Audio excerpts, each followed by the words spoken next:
સુરતના પ્રખ્યાત બિલ્ડરો દ્વારા સાયલેન્ટ ઝોનની અન્યની જમીન પચાવી પાડવા ખોટા ડોક્યુમેન્ટ બનાવી ફરિયાદી સીઆઈડી ક્રાઇમમાં નોંધવામાં આવી.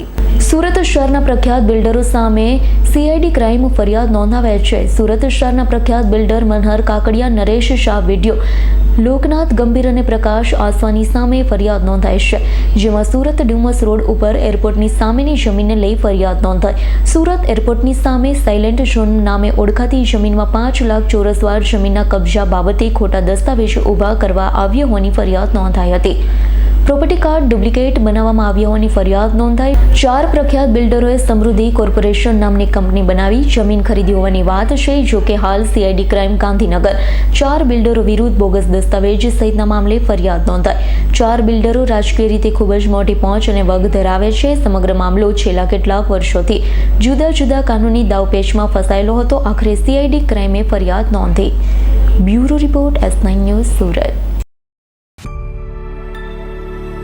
અમારી તમામ માહિતીથી અપડેટ રહેવા માટે જોડાયેલા રહો S9 ન્યૂઝ સાથે.